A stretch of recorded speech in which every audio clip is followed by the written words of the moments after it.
Hello दोस्तों, कैसे हो आप सब। मैं हूं विराज चौधरी और आप देख रहे हो चौधरी पॉलिटिकल्स। दोस्तों, आज हम चर्चा करने वाले हैं एक ऐसी शख्सियत की जो हर दिन हिंदुस्तान की राजनीति के अंदर अपनी एक अलग पहचान बनाते जा रहा है। आज हिंदुस्तान का हर व्यक्ति उसको किसी न किसी नाम से ज़रूर पहचानता है।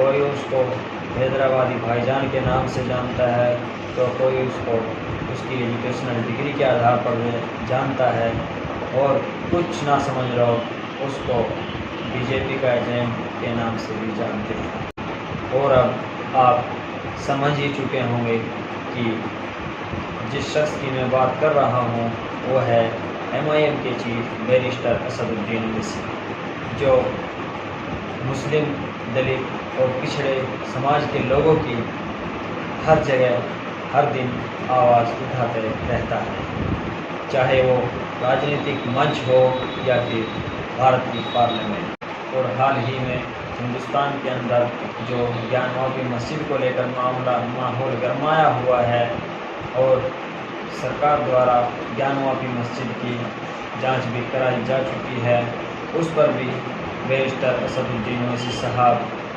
सरकार को और दूसरे राजनीतिक दलों को घेरते हुए नजर आते हैं। और जब ज्ञानवापी मस्जिद का मसला उठा, क्या बोला कांग्रेस ने, क्या राहुल गांधी ने बोला,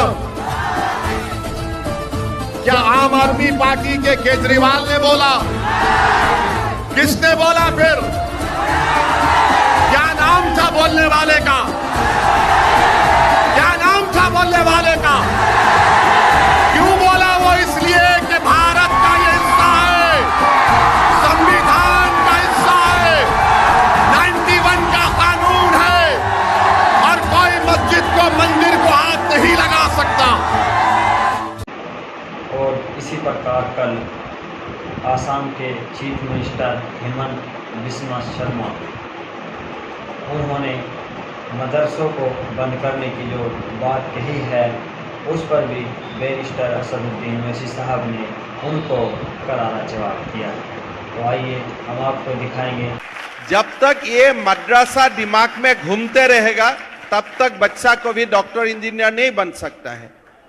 अगर बच्चा को आप स्कूल में जाने का समय आप पूछ लेता है कि बेटा तुम मदरसा जा रहा है, तुम जुनाब बनेगा, इस रास्ते से तुम डॉक्टर नहीं बनेगा, तो कोई बच्चा मदरसा नहीं जाएगा। मदरसा में तो दाखिल किया जाता है वायलेटिंग ह्यूमन राइट्स, किसलिए वो रास्ता बंद हो जाता है। तो आप जरूर कुरान पढ़ाइए, उसमें कोई प्रॉब्लम नहीं है, लेकिन सबसे ज्यादा पढ़ाइए साइंस, मैथ्स, बायोलॉजी, बोटानी, जियोलॉजी। तो इसीलिए मदरसा सब विलुप्त हो जाना चाहिए, नॉर्मल एजुकेशन होना चाहिए। और घर में आप खूब आपका धर्म पुथी पढ़ाइए, पूरा 2 to 3 घंटा धर्म पुथी पढ़ाइए, लेकिन स्कूल में ऐसा ही शिक्षा दीजिए जो शिक्षा से आपका बेटा डॉक्टर और इंजीनियर बन सकता है, प्रोफेसर बन सकता है, साइंटिस्ट बन सकता है। जी। और भाई साहब, और एक बात है, मैं आपको बताता हूं, कोई जो आप बोल रहे हैं मुसलमान लोग कुरान कंठस्थ कर रहा है, तो इसलिए उनमें बहुत ज्यादा मेरिट होता है। ये सारा मुसलमान भाई हिंदू था।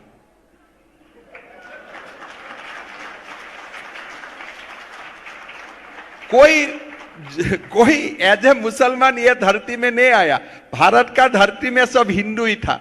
तो आई विल गिव क्रेडिट, अगर कोई मुसलमान बच्चा बहुत ज्यादा मेरिटेरियस है, I will also give a part of credit to his Hindu past. Assam में 7 लाख लोग सैलाब से मुतासर हुए हैं, 18 लोगों की मौत हुई है, मगर ये मुख्यमंत्री को आसाम की जनता की तकलीफ की फिक्र नहीं है, उसको मदरसे की फिक्र है। ये मुख्यमंत्री को जानना चाहिए, जो हिस्ट्री का वीक स्टूडेंट है, कि जब संघी लोग अंग्रेज़ों से मिले हुए थे और जेल में बैठकर अंग्रेज़ों से माफ़ी की भीख मांग रहे थे, यही मदरसे के ज़िम्मेदारों ने अंग्रेज़ों के ख़िलाफ़ जिहाद का फतवा दिया। यही मदरसे से पढ़ने वाले लोगों ने अंग्रेज़ों के ख़िलाफ़ अपनी जानें दे दी, और ये इनका एक इन्फीरियरिटी कॉम्प्लेक्स है, वो इस तरह से इन्फीरियरिटी कॉम्प्लेक्स को छुपाने के लिए इस तरह की बकवास करते रहते हैं। क्या राजा राम मोहन राय मदरसे में पढ़े थे, शाखा में पढ़े थे? और शाखाओं में और मदरसों में फ़र्क ये है कि मदरसों में इंसानियत का सबक सिखाया जाता, इंसानियत से हमदर्दी और मोहब्बत का पैगाम दिया जाता। तो इनको ये चीज़ें समझ में नहीं आती और इनको ये बात समझने की ज़रूरत है कि मदरसों में साइंस, मैथ्स सब पढ़ाया जाता और मदरसों के ज़रिए से ही भारत को और ख़ूबसूरत बनाया गया। तो इनको इन सब चीज़ों से मालूमात नहीं है। और आखिरी बात यह है कि नरेंद्र मोदी की सरकार क्या मदरसा मॉडर्नाइजेशन की स्कीम नहीं चला रही है?